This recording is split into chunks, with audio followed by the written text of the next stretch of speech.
Woman जब बहुत ज़्यादा डिप्रेशन का शिकार हो जाती है तो उसको अपने ही घर की दीवारों में बहुत अजीब अजीब चीज़ें नज़र आना शुरू हो जाती हैं। मिस्टर और मिसेस जॉन शादी के बाद एक घर में रहा करते थे।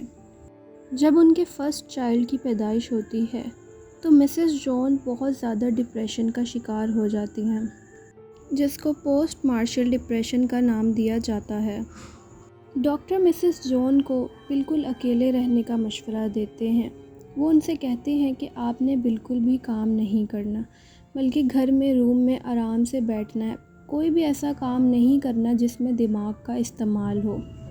अब मिसेस जॉन को राइटिंग का बहुत शौक़ होता है, लेकिन डॉक्टर उसे राइटिंग करने से भी मना कर देते हैं।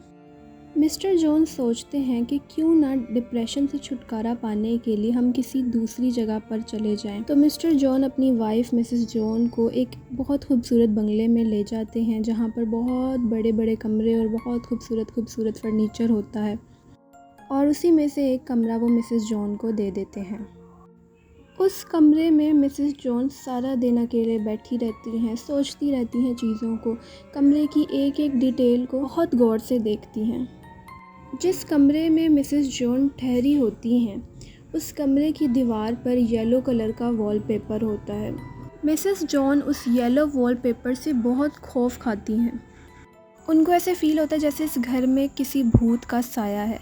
जब वो दीवारों को देखती हैं तो उन्हें लगता है कि उस येलो वॉलपेपर पर बहुत सारी आंखें हैं जो कि उसको घूर घूर कर देख रही हैं। जब वो येलो वॉलपेपर को गौर से देखती है तो उसे ऐसे लगता है जैसे किसी ने उसको हाथों से स्क्रैच किया, उसको फाड़ने की कोशिश की हो। मिसेस जॉन अपने हस्बैंड मिस्टर जॉन को ये बात बताने की कोशिश करती है कि मुझे यहाँ अच्छा फ़ील नहीं हो रहा, मैं यहाँ से जाना चाहती हूँ। तो मिस्टर जॉन उनसे कहते हैं कि तुम तो अब ठीक होने लगी हो और अब तुम कह रही हो कि तुम यहाँ से जाना चाहती हो, तुम्हें ऐसा बिल्कुल नहीं करना चाहिए। मिसेस जॉन का पागलपन बढ़ता चला जा रहा होता है।